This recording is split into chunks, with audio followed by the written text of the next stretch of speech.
en Tierra de Mouras.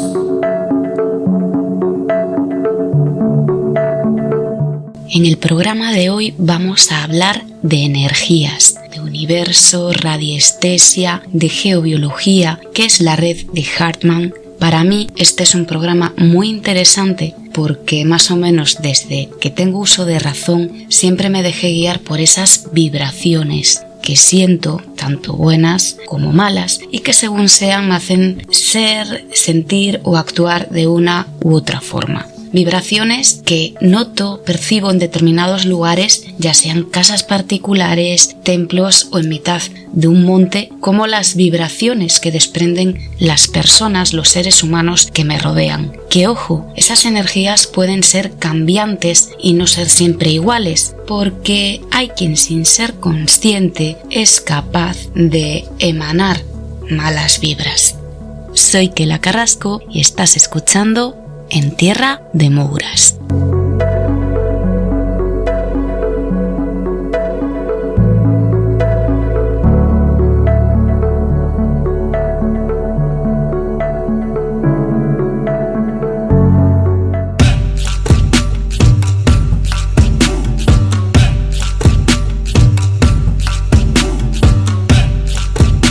La primera pregunta que me planteo es: ¿afectan las energías a nuestro estado de ánimo?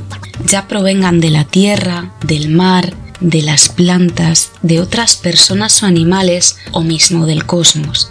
En mi caso particular, desde luego que sí. Por lo que, según tú o mi entorno confluya, yo confluiré.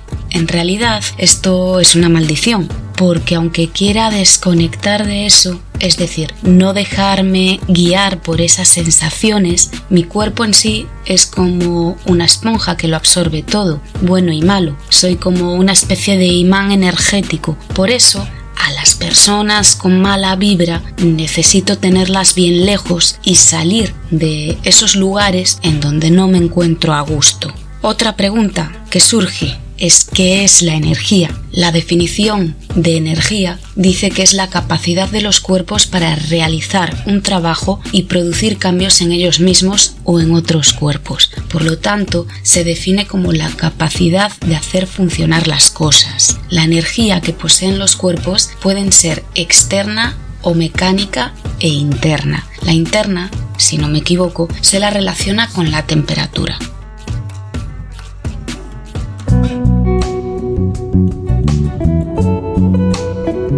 Hay varios tipos de energía estipulados. Según un artículo del portal psicologiaymente.com, existen 15 tipos de energía diferente: mecánica, cinética, potencial, gravitacional, sonora o acústica, eléctrica, térmica, química, magnética, nuclear, radiante, eólica, solar, hidráulica y lumínica.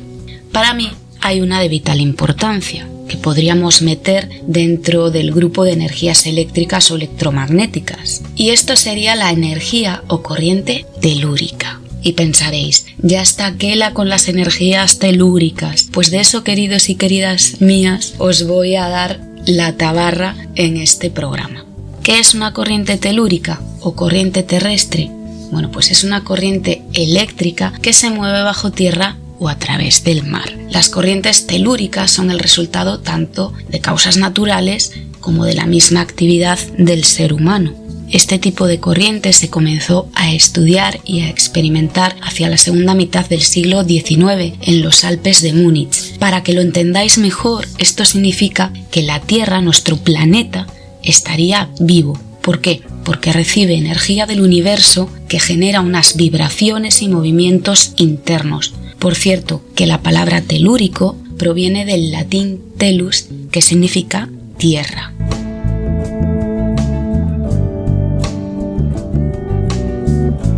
Aquí empezaríamos a hablar de una disciplina de la pseudociencia como es la radiestesia. La radiestesia es la técnica que maneja la detección del espectro completo de las radiaciones que emiten tanto los cuerpos como las diversas formas de energía. Se detecta la manifestación de las radiaciones a través de instrumentos, siendo los más usados el péndulo y las varillas. Las famosas varillas que usaban y usan los zahoríes para encontrar pozos de agua subterránea. El método zahorí surgió hace muchísimo, aproximadamente 4.000 años, por lo que está considerado como una de las primeras prácticas que se emplearon en la antigüedad para detectar las corrientes de agua bajo la superficie terrestre.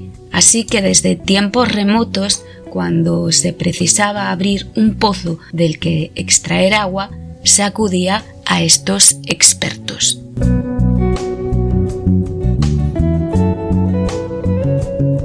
Gracias a estudios de científicos célebres como Albert Einstein, la ciencia estableció que la energía es de naturaleza vibratoria y que por lo tanto la materia, que es una forma particular de energía, también emite radiaciones. Como es obvio, los seres humanos somos materia y como tal también emitimos esas energías y esas radiaciones. Energías que pueden ser positivas o negativas, y no necesariamente se tiene que ser consciente de que emanamos energías negativas. Es decir, puede ser una persona aparentemente súper simpática que está de buen humor y feliz y transmitir mala vibra, malas energías, lo mismo que yo puedo estar en un momento puntual triste pero no desprender malas energías. Aunque es obvio que mantener una buena actitud, una buena alimentación y obrar correctamente atraerá todo lo bueno. Con los lugares pasa algo parecido. No una casa por estar súper bien decorada quiere decir que sea un entorno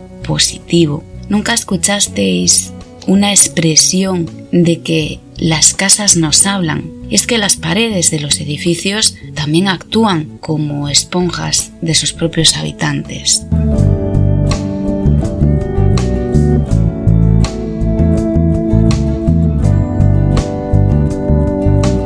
Tierra de Mouras.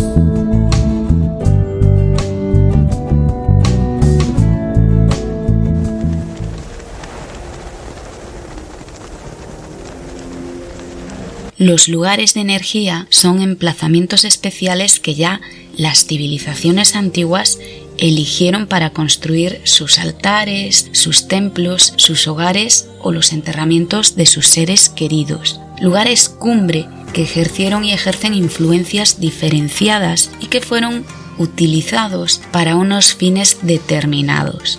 La geobiología estudia la influencia de la Tierra de un lugar preciso de la misma sobre el hombre, los animales y la vegetación. La Tierra permanece sometida a una serie de radiaciones cósmicas y extragalácticas, lo que se podría comparar con una especie de microondas gigante. Como dije antes, lo mismo que pasa con las personas, un lugar fuerte o marcado por energías puede ser tanto positivo como negativo, e incluso estas energías pueden cambiar según el ritmo de las horas o las estaciones del año. Blanche Merth fue una política y pseudocientífica suiza en el campo de la biología de la construcción, y en su libro Pirámides, catedrales y monasterios dice en su página 18: ya en tiempos remotos, nuestros antepasados conocían la existencia de radiaciones emitidas por la Tierra. Hoy en día se dan a veces confusiones en cuanto a la terminología del llamado telurismo. Se mezcla la influencia del agua subterránea, de las fallas o de las venas de gas natural, o bien de la radioactividad y el magnetismo terrestre, de modo que en muchas ocasiones hay que rechazar en bloque por incoherentes esas enumeraciones. La geobiología se interesa también por el efecto del agua y su influencia sobre la salud y la fatiga crónica del ser humano. Se comprueba que de manera general el agua subterránea desempeña un papel amplificador de la red Hartmann.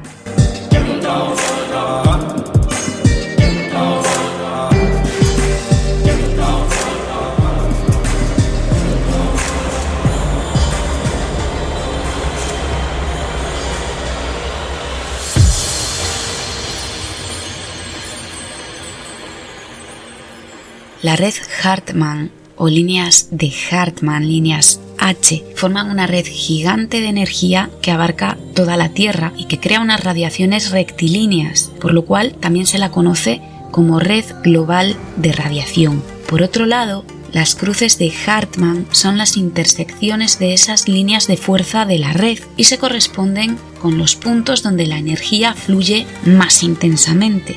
Para encontrar estos puntos, las herramientas más utilizadas son el péndulo o las varillas. Lo cierto es que estas radiaciones en ocasiones pueden afectar ya no solo a nuestro estado de ánimo, sino también a nuestra salud. El doctor Ernest Hartmann fue quien en el año 1951 midió por primera vez la resistencia eléctrica que tenían varias personas en diferentes lugares. Él fue quien estudió la relación entre la enfermedad y la radiación telúrica, lo que le llevó a descubrir esta red. Dos de las redes geomagnéticas naturales más importantes conocidas son las líneas Hartmann, que conforman una malla orientada norte-sur y con celdas de 2 por 2,5 metros aproximadamente, y las líneas de fuerza Curry, que están orientadas noreste-sureste y sureste-noroeste, aproximadamente cada 6 u 8 metros. Estas últimas tienen una orientación en diagonal con respecto a las de Hartmann, por lo tanto, las líneas de fuerza Curry se diferencian de las de Hartmann por la orientación. La separación que existe entre las que tienen una orientación noreste-suroeste es de 8 metros, mientras que las de sureste-noreste es de 6 metros. El grosor de ambas es aproximadamente de unos 40 centímetros. Le deben su nombre a su descubridor, Manfred Curry, científico estadounidense de origen alemán y precursor de Hartmann. La red H influye en la meteorología y en los seísmos. Incluso se pueden prever terremotos con más de 12 horas de antelación. Navegando por la red encontré un trabajo titulado Afectaciones de radiaciones de origen natural y artificial aplicadas en la arquitectura, un caso de estudio de la Unidad Hospitalaria de Alta Especialidad en México, escrito por Rolando Gutiérrez Nolasco.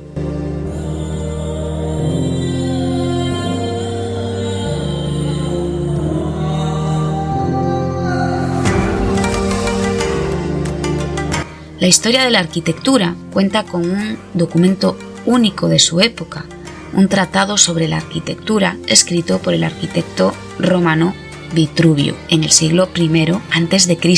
En él narra la manera de cómo se hacía la arquitectura romana de la antigüedad clásica, su forma, su función y la tecnología utilizada, entre otros aspectos. Es en este documento donde Vitruvio habla sobre las propiedades del lugar en donde se va a habitar o construir, que la determina como salubridad de los emplazamientos. En la tesis que encontré en internet del autor antes citado, se desarrolla un diagnóstico y evaluación geobiológica de un centro hospitalario, ya que este tipo de edificaciones es muy importante que eviten ese síndrome del edificio enfermo, presente, como dicen, edificios sellados, climatizados e iluminados artificialmente durante gran parte del día o durante todo el día. ¿Y cómo afecta a las personas este síndrome del edificio enfermo? Pues según el autor del estudio les provoca fatiga mental, hipertensión y mareos, resequedad de las membranas mucosas y de la piel, irritación de ojos, garganta y nariz, dolores de cabeza, náuseas, ronqueras y alta frecuencia de enfermedades infecciosas de las vías respiratorias, comezón en diversas áreas cutáneas, picores, pero también esa falta de luminosidad en una vivienda, esa falta de sol, nos puede provocar trastorno afectivo estacional, que es un tipo de depresión que viene dada sobre todo por el cambio de una estación a otra. Y al haber falta de sol, falta de luz dentro de una vivienda, esto nos hace que disminuya el nivel de vitamina D. Mi padre solía decir una frase que tengo muy presente a día de hoy y que suelo decir mucho, y es que donde entra el sol no entra el médico. Yo esto lo he podido comprobar en mi propia piel. por suerte o por desgracia, he cambiado muchísimo de pisos, he vivido mucho en muchos alquileres y algunos eran más iluminados, otros más oscuros, de largos pasillos, y sí que es cierto que cambia mucho nuestro estado de ánimo según las vistas que tengamos, esa luz que nos entra en la vivienda, estamos de una manera, de un ánimo o de otro.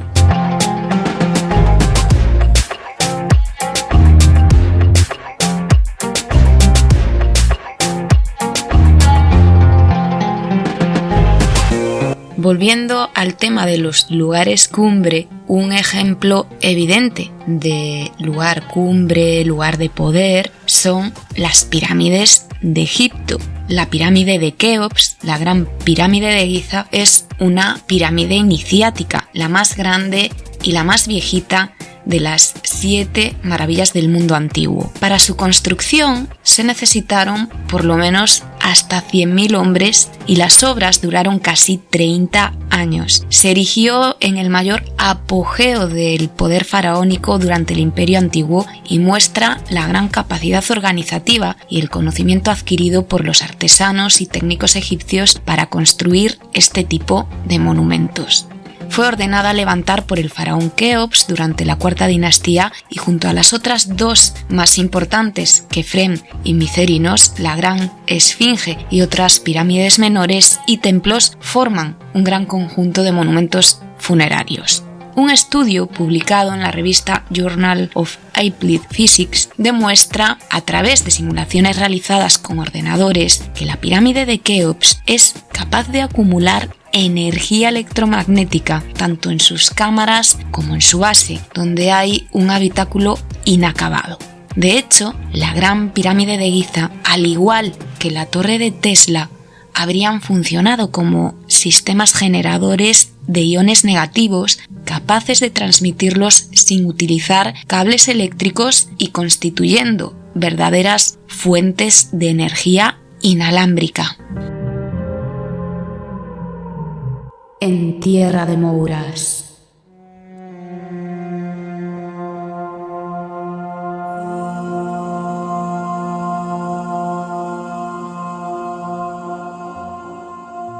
Cuando contaba 3 años, vivió un episodio que marcaría la dirección de su vida.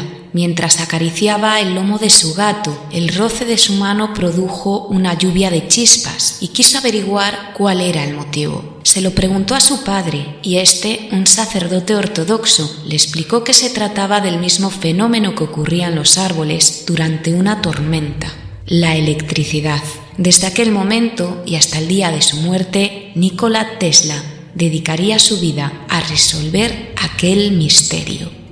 En el caso de los egipcios tampoco construyeron sus templos al azar. De hecho, la primera piedra siempre era colocada según la posición de los astros y consultando el libro sagrado de los constructores. Estos arquitectos antiguos eran sensibles a la influencia de la piedra. Pensaban que, al ser débil el alma del guijarro, un amontonamiento importante de piedras en ciertos lugares escogidos se convertía en una fuerza colectiva inseparable del genio sagrado del suelo en el que se erigía. Tesla estaba obsesionado con estos monumentos. De hecho, se basó en el estudio de las pirámides para experimentar con su torre y es a él al que se le considera la primera persona en confirmar que el antiguo Egipto podría utilizar energía inalámbrica. Esto podría ser posible gracias a que las pirámides fueron revestidas con piedras calizas blancas con propiedades aislantes.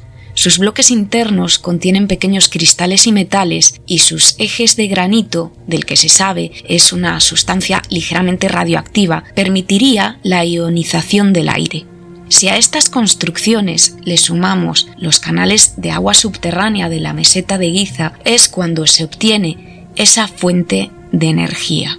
Tesla descubrió esto a principios del siglo XX cuando reprodujo la técnica al construir sobre acuíferos su famosa torre de Wardenclyffe. Por desgracia, es sabido que Tesla tenía muchos enemigos. Marconi, o por ejemplo es conocida la disputa que tenía con Edison, defensor de la corriente continua por la corriente alterna que Tesla proponía como mejor solución. Además de que su relación personal tampoco era buena. Tanto la torre como el estudio que Tesla realizó comparándola con la Gran Pirámide de Egipto fueron destruidos.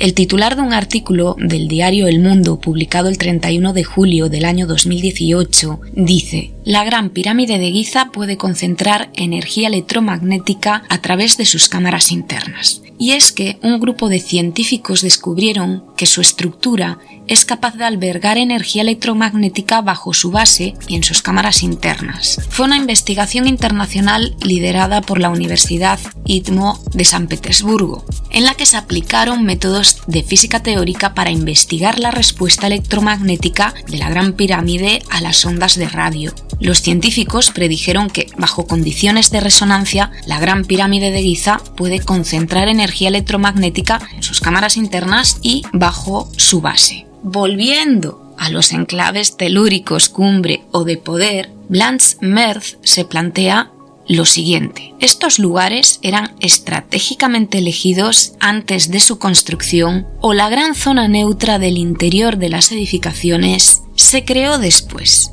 Un ejemplo claro de elección estratégica del territorio lo tenemos en España, concretamente en Madrid, cuando el monarca Felipe II contrató entre estudiosos, arquitectos e ingenieros azahoríes e iniciados para estudiar el terreno antes de construir el monasterio de El Escorial. Pero Merz, en su libro, cita: no cabe duda de que Egipto, gracias al desplazamiento de algunos de sus templos, nos ha proporcionado la respuesta, pues si bien en los nuevos emplazamientos no aparecen ya las concentraciones telúricas y las afinidades captadas y el lugar ha perdido su influencia en este aspecto, hemos comprobado con gran extrañeza que se ha restablecido la zona neutra del interior.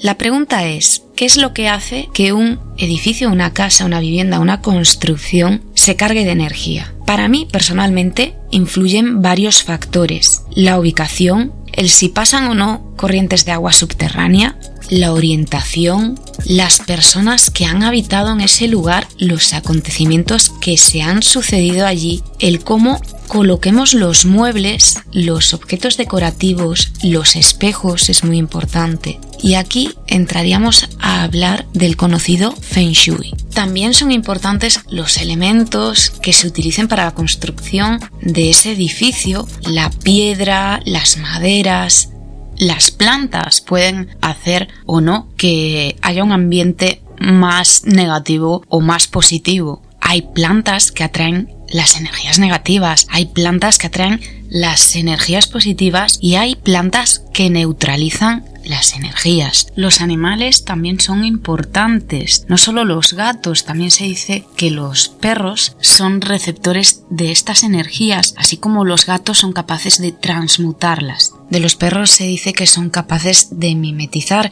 patologías físicas que padecen sus amos.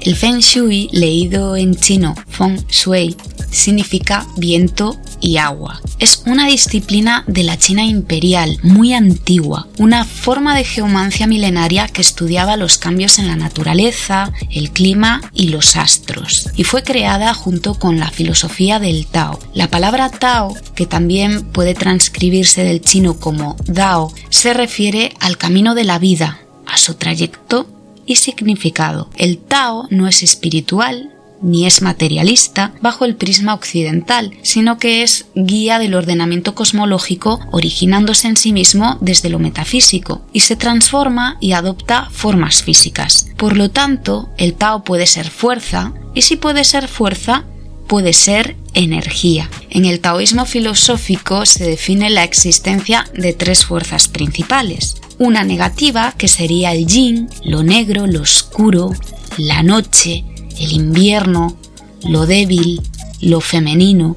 Una positiva, que sería el yang, la luz, el día, el sol, lo blanco, lo fuerte, el movimiento, lo masculino, y una fuerza neutralizada que sería el Tao. Las dos primeras fuerzas se oponen, pero se complementan entre sí. Lo que conocemos todos, ese símbolo que conocemos todos como el yin y el yang. En cambio, el Tao no puede ser expresado. ¿Por qué es importante hablar del Feng Shui en este programa? Porque precisamente estudiaba y estudia, ya que en decoración se sigue aplicando esta técnica y estos conocimientos orientales, el flujo de la energía vital en la Tierra y el paisaje, de manera que nos ayudaría a crear ambientes en donde fluya la armonía, las buenas energías en los hogares, en una oficina o en un negocio, y así mejorar también nuestro estado de ánimo, que las personas se sientan cómodas en los lugares e incluso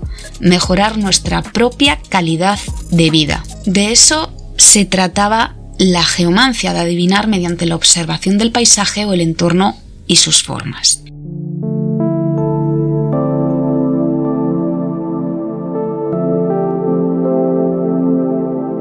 Esta filosofía fue llegando poco a poco a Occidente hasta estar tan de moda en la actualidad gracias a los misioneros jesuitas que regresaban de China entre los siglos XVII y principios del siglo XX. Hay dos tipos de escuelas principales de Feng Shui, ambas basadas en el yin y el yang y en la teoría de los 5 elementos: fuego, tierra, metal, agua y madera, que supuestamente son los materiales que emanan la energía de la naturaleza. No sé si alguno de vosotros habéis puesto en práctica esto del Feng Shui. En mi caso, en cuanto a colocación de muebles dentro de un hogar, concretamente de un espejo, sí fue positiva, aunque reconozco que en muchas ocasiones es prácticamente imposible por la forma de las habitaciones o las cosas que tengamos, que no nos queramos deshacer de ellas, pues tener colocado todo tal cual dicta esta disciplina. ¿Qué objetos atraen la mala suerte y las malas energías según el Feng Shui? Por ejemplo, los relojes parados. La filosofía del Feng Shui dice que los relojes detenidos en el tiempo absorben la energía de los hogares y provocan un estancamiento. Así que si tenemos en casa un reloj parado, o le damos cuerda, o le ponemos pilas, o lo llevamos a arreglar, o nos deshacemos de él. De lo contrario, puede influir en el estado de ánimo y en el avance de nuestros proyectos. Demasiado polvo sobre los objetos también atrae las malas energías. Así que la limpieza en un hogar es súper importante. Yo siempre lo digo, de nada sirve que tengas todo muy bien colocado si lo tienes sucio. Según el Feng Shui, el polvo y la suciedad en las casas no permite el paso de la energía positiva. Por lo tanto, mantener higienizado el ambiente significa salud y vitalidad. Las plantas con espinas, los cactus, que se convirtieron en objeto de decoración muy de moda en interiores, también atraen la mala energía. El Feng Shui recomienda tenerlos en espacios exteriores o sobre alguna ventana. Así además funcionarían como protectores del hogar. En cambio, si los mantenemos dentro, según el sistema filosófico oriental, las espinas atraerían la mala suerte, sobre todo las pérdidas monetarias. Otras plantas que atraen la mala suerte en los hogares serían, por ejemplo, el poto, que es una planta muy común de tener en el hogar, una planta que crece alargada y colgante, de hoja grande y moteada, y que da igual que la riegues o no, que nunca se muere. Bueno, pues según la doctrina taoísta del Feng Shui, el poto es capaz de atraer por igual tanto energías positivas como negativas, lo que podría ocasionar fuertes desequilibrios en el seno del hogar. ¿Y qué recomiendan? Pues recomiendan tener por lo menos 3 macetas con potos y situarlas, al igual que los cactus, lo más cerca de las ventanas y en este caso también de las puertas, lo más cerca posible de ventanas y puertas. En el caso de las enredaderas, lo mismo, en zonas exteriores. Las hortensias, que es una planta muy típica en Galicia y muy bonita, contrariamente a la energía que nos pueda proyectar, según el Feng Shui, simbolizan sentimientos de soledad, el fracaso, el aislamiento, y tenerla dentro de casa dificultará las relaciones interpersonales y conducirá a sus inquilinos hacia la introspección. Es por esto que se recomienda tenerla, a las hortensias, lo más alejadas posible del interior de las casas. Y es que es muy habitual si nos fijamos en Galicia, verlas más bien a las entradas de las fincas, incluso por fuera de los cierres. El clavel aéreo, los geranios, las petunias y los bonsáis también son plantas que deben de estar en exterior para proteger nuestros hogares. Un bonsái dentro del hogar nos limitará personal y profesionalmente. Por supuesto que hay plantas que sí atraen la buena energía y la suerte a los hogares. Los helechos se suelen colocar en las entradas de las casas, tienen poderes protectores, atraen la buena suerte y mejoran nuestra autoestima. El bambú atrae la tranquilidad y la buena fortuna.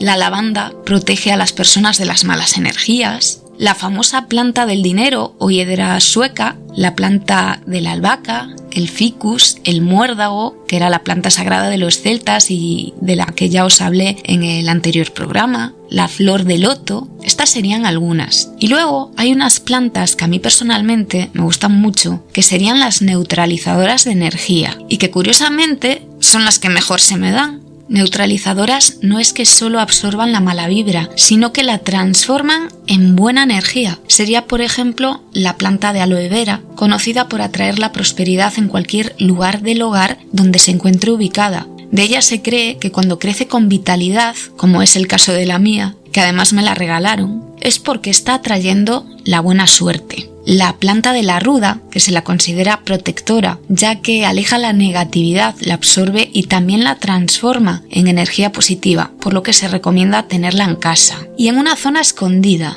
de las visitas. Otra planta que también tengo y que neutraliza sería la cinta o mala madre, también se le llama así, que en jardinería se dice que es una planta casi imposible de matar, y esto es cierto, además que se reproduce muchísimo y ya no es que neutralice las energías, es que es una de las plantas más potentes para combatir contaminantes del aire como por ejemplo el benceno o el monóxido de carbono.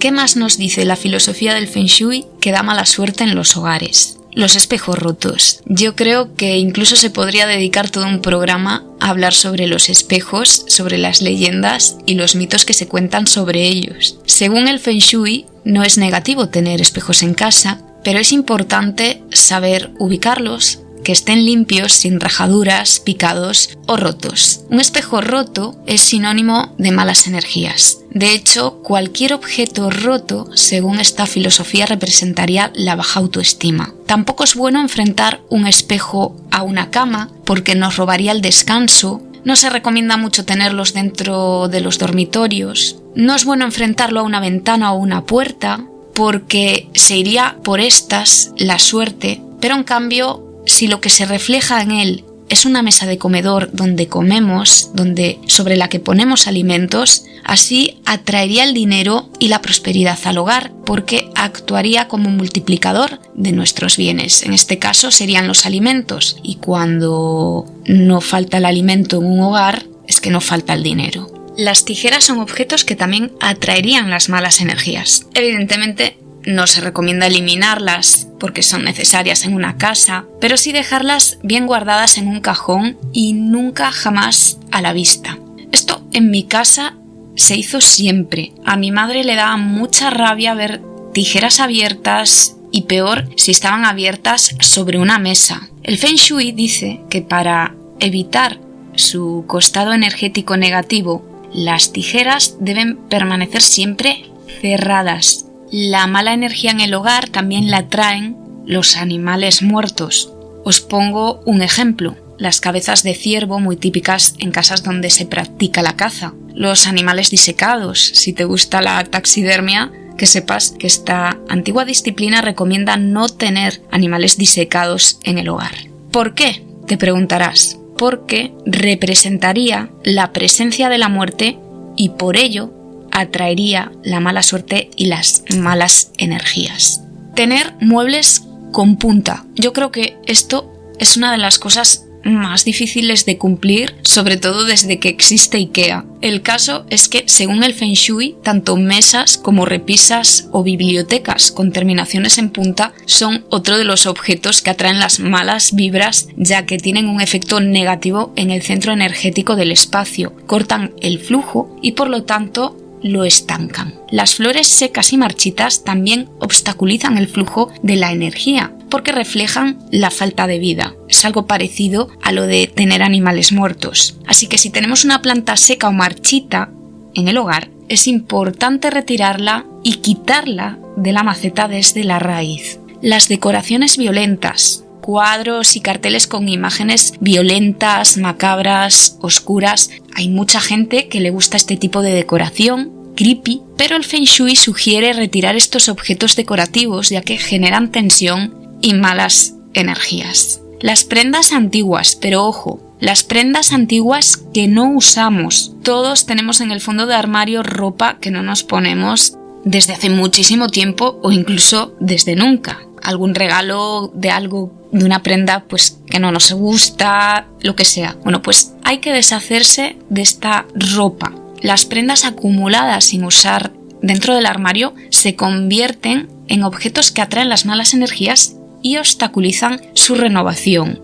En teoría, según esto, los objetos de segunda mano también atraerían las malas energías, que no es exactamente así. Lo que dice es que esos objetos de segunda mano conservan las energías de sus propietarios anteriores. A mí personalmente me encantan las antigüedades, por eso, como veis, es imposible de cumplir al 100% esto del Feng Shui. Y hay muchas maneras de limpiar objetos de energías pasadas, y si no somos capaces de limpiar las energías de esos artículos, de esos objetos en cuestión, y sentimos que es lo que está atrayendo la negatividad a nuestra vida, ahí sí sería conveniente e importante deshacernos de esa cosa lo más rápido posible.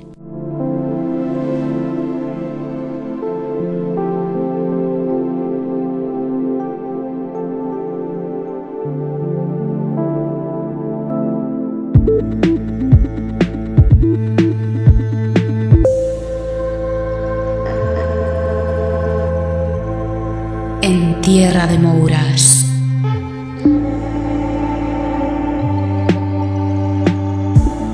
Al final, absolutamente todo es energía. Tanto personas, animales como objetos poseen su propia aura. Así que sí, el aura es energía. Es un campo electromagnético que rodea un cuerpo. Digamos que el aura sería como nuestro propio campo de energía. Existen personas con el don y la capacidad de ver el color o notar la vibración del aura, a pesar de que ésta es invisible para el resto de los mortales. Seguramente os estaréis preguntando qué tiene que ver todo esto con las energías telúricas, que a lo mejor me estoy yendo por las ramas, pero no es así, ya que todo ser vivo está conectado con la Tierra y por ende con el universo. O al menos eso es lo que pienso yo.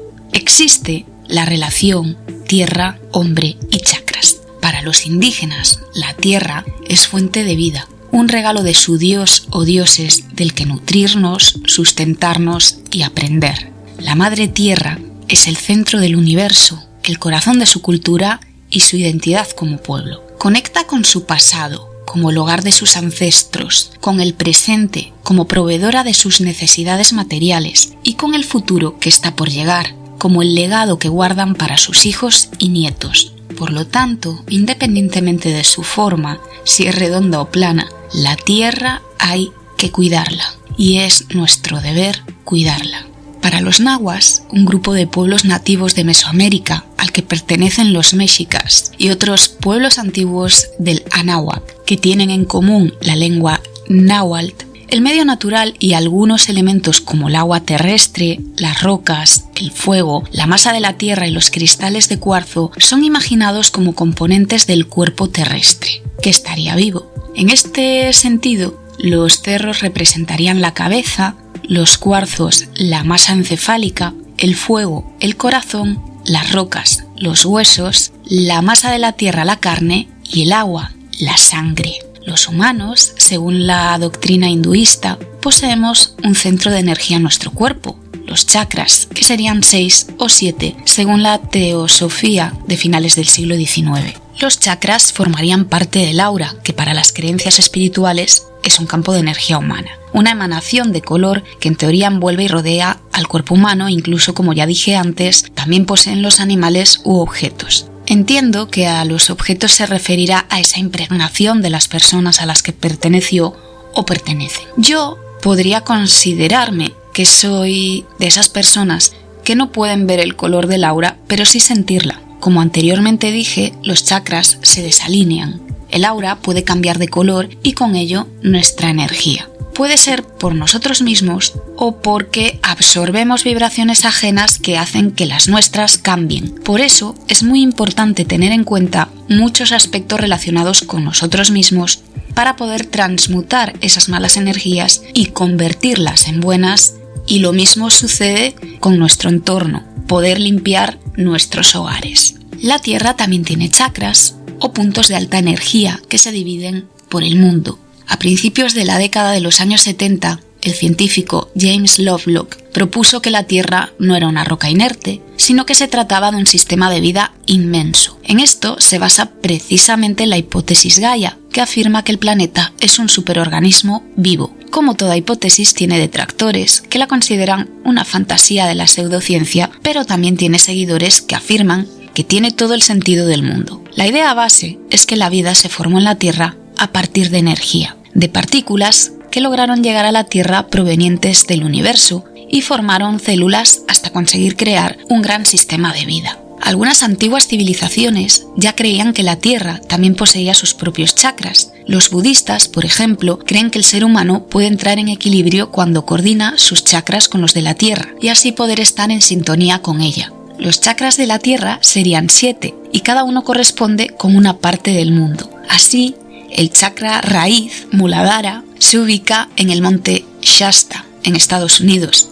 El chakra sacro, Svadhisthana, estaría en el lago Titicaca, entre Perú y Bolivia. El chakra del plexo solar, Manipura, en Uluru y Kathmandu, en Australia. No sé si lo he pronunciado bien. El chakra del corazón, Anahata, en Stonehenge, Glasbury, Somerset, Dorset, en la zona de Reino Unido. El chakra de la garganta, Vishuddha, correspondería con la gran pirámide de Giza. El chakra del tercer ojo, Ajna, sería un chakra en continuo movimiento, por lo tanto no tiene un punto fijo en el mapa. Y por último, el chakra de la corona, Sahasrara, que se situaría en el monte Kailash, en la cordillera del Himalaya, en el Tíbet.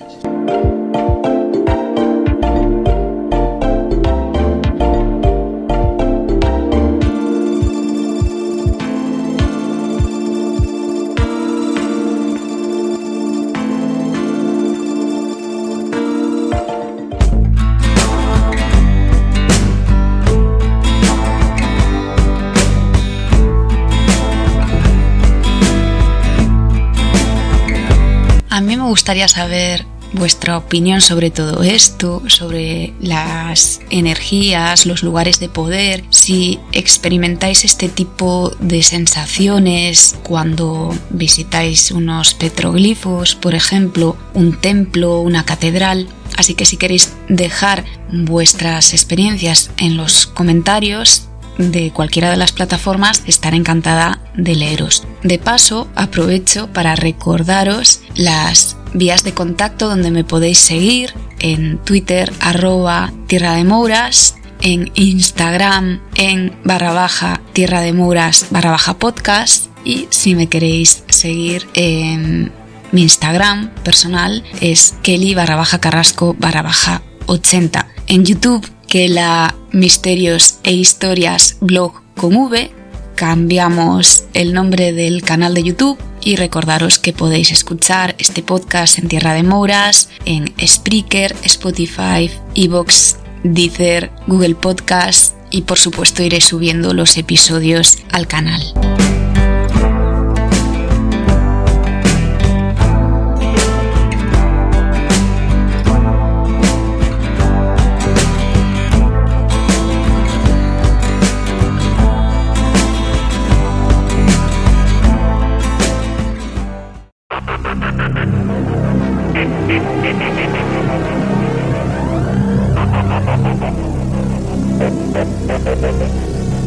Volviendo al libro de Blanche Mer, Pirámides, Catedrales y Monasterios, los lugares mágicos y santos y sus misteriosas vibraciones, por cierto, que guardo como un tesorito en mi biblioteca, cita un par de cosas que consideré importantes, como por ejemplo los lugares en que los restos mortales permanecen intactos, incorruptos, y por otro lado también nos habla de las presencias aferradas a los lugares. Las sepulturas de personalidades religiosas cuyos cuerpos físicos no se deterioran, ni siquiera transcurridos decenios o siglos sin momificación, pertenecen a otro tipo de lugares cumbre cosmotelúricos. Esas personas eligieron personalmente el emplazamiento de sus tumbas mientras se hallaban aún en vida. En la actualidad se conocen en el mundo alrededor de unos 60 casos. Nos referimos a uno de ellos que hemos podido estudiar más de cerca y que presenta los aspectos típicos y se ajusta a las observaciones reunidas hasta la fecha. Se trata de Charbel MacLuth, un monje maronita cuyo cuerpo se mantiene intacto desde 1898. Los guardianes del sepulcro cambian cada 2 meses sus hábitos, que presentan manchas de transpiración. Lo encontraréis en Andaya, en el Líbano. Este santo maronita libanés, ligado a la religión católica desde los 25 años, murió a los 70 de una parálisis, debido probablemente a un accidente cerebrovascular, el 24 de diciembre de 1898. A día de hoy, sus restos yacen incorruptos. ¿Por qué es importante este caso? Según la autora, por 3 motivos principales: porque pertenecería a ese grupo de personas que eligieron su lugar de descanso eterno. Por algún motivo, esas personas desean ser enterradas en ciertos sitios, tal vez por su conexión con ellos. Porque la zona interior del convento, hasta aproximadamente unos 10 metros alrededor de su sepultura, es neutra con respecto a la red H, cuando por el contrario en la zona exterior del edificio se condensan los rayos H. Y porque unos meses después de su entierro aparecieron sobre su tumba unas extrañas luces como una especie de soles que permanecieron visibles incluso desde lejos durante 45 minutos. Otras fuentes hablan de 45 noches, no sé si será una errata de la autora, pero ella habla de minutos. Motivo por el cual el cuerpo del religioso fue exhumado. Este monje había sido enterrado sin ataúd por regla de su orden religiosa y se encontró flotando en barro. Estaba incorrupto, exudó sangre hasta el día de su canonización y al parecer emite constantemente un bálsamo perfumado que ha sido apreciado como prodigioso. La Iglesia Católica investigó y registró más de 20.000 milagros en diferentes partes del mundo atribuidos a este santo. Merz explica que existen fotografías de otros lugares, probablemente lugares cumbre, lugares de poder, en las que se observan esas mismas apariciones, una especie de bolas luminosas de color rojizo. No sé si conocéis el misterio de las luces de Marfa, que se ven desde el siglo XIX y absolutamente nadie sabe lo que es ni su origen. Un fenómeno totalmente inexplicable que se da en una pequeña comunidad ubicada en Texas que convive desde hace décadas con este extraño enigma. Las luces aparecen flotantes, parpadean, se mueven y así como aparecen, desaparecen. Las luces de Marfa son un fenómeno documentado desde finales del siglo XIX. Miles de personas acuden año tras año para verlas. Suelen vislumbrarse al anochecer y antes de que amanezca sobre la llanura desértica y sobre las elevaciones, en dirección a la montaña Chinati. Fueron vistas por pilotos de la Segunda Guerra Mundial, quienes no fueron capaces de dar con la fuente que originaría estas misteriosas esferas, y fue en la década de los años 70 cuando se convirtió en un lugar de peregrinación tanto para curiosos como para turistas de todo el mundo. Hay algunas teorías científicas sobre el posible origen de estas luces. James Brunel, ingeniero aeroespacial, cree que se originan en una zona que en otro tiempo fue volcánica y donde la materia sólida del suelo, principalmente rica en cerámica, cristales y minerales, crearía una carga eléctrica muy potente. En agosto del 2011, un investigador, Carl Stefan, junto a un grupo de expertos, publicaron un estudio en el Journal of Atmospheric and Solar Terrestrial Physics, en el que afirmaban que la fuente de las luces eran los faros de los vehículos que circulaban por la autopista 67, una ruta ubicada a unos 20 kilómetros al sur de la zona de visualización. Por medio de espectrómetros extremadamente sensibles, infrarrojos y ultravioleta, descubrieron que en las afueras de Marfa las condiciones atmosféricas eran capaces de deformar las luces provenientes de la carretera. Otra explicación posible sobre este fenómeno es la refracción de la luz que se genera por las distintas capas de aire a diferentes temperaturas, que generaría una especie de ilusión óptica que tendría lugar cuando la capa de aire cálido descansa sobre otra de aire más frío. Una noticia curiosa del 13 de agosto del año 2020 del periódico La Razón publicaba el siguiente titular: las luces en los cementerios que la ciencia no ha podido explicar del todo por ahora. Y en principio no se refiere a ver un fuego fatuo, sino que el artículo habla de unas misteriosas luces. Al parecer quienes las han observado, las han visto, las describen, y cito textualmente, como pequeñas nubes brillantes que huyen de quien se les acerca, que pueden apagarse y encenderse caprichosamente, y que, por si esto no fuera suficientemente extraño, cuando se les acerca algo combustible, no solo no lo queman, sino que lo cubren de una fina y viscosa capa de humedad. Al final del artículo viene a dar a entender que es posible que sí sean fuegos fatuos, aunque resalta la extrañeza de ese movimiento cuando alguien se les acerca. Fuego fatuo o no, el ver una luz en un cementerio, yo personalmente jamás me ha pasado, nunca he visto ningún tipo de luz en ningún lado, ni en el cielo, ni un ovni, nada, pero bueno, cuanto menos tiene que ser impactante.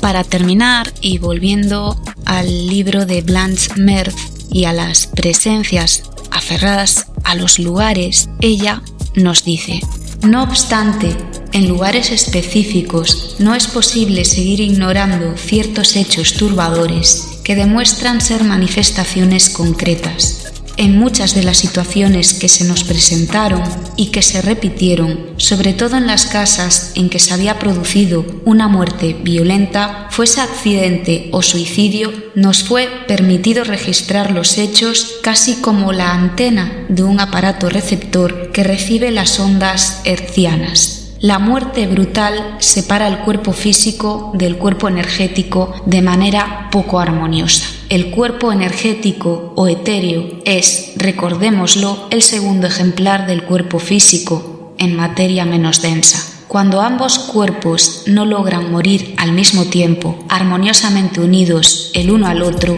puede suceder que una entidad de desdoblamiento, una especie de proyección de lo que fue la persona viviente, se mantenga todavía durante algún tiempo en ese lugar. Y aquí tengo que hacer referencia a esas famosas psicofonías de Belchite, esos aviones de guerra, esos sonidos de los motores de los aviones, los bombarderos, las bombas cayendo. El sufrimiento que tuvo que haber allí tuvo que ser brutal, de ahí esa impregnación, esas psicofonías, esas grabaciones para mí de las que más me impactaron escuchar en su día, siendo yo pues una chavalita, y de las que más me gustan y que se las debemos gracias al investigador Carlos Bogdanich y su equipo, que pasaron una noche entre las ruinas allá por el año 1986. Me apetecía recuperarlas para poner el broche final a este programa sobre energías, sobre esas impregnaciones, en fin, creo que os he dado un poco la chapa, así que espero que seáis buenos y buenas conmigo en los comentarios, porque cuando enciendo la tralladora con un tema que me gusta, empiezo con mi monólogo, no paro. Espero que os haya gustado, a pesar de todo, y nada, un abrazo muy grande, gracias a los nuevos suscritos, que ya vi que en iVoox, por ejemplo, somos 120 amigos. Muchas gracias y hasta el próximo programa.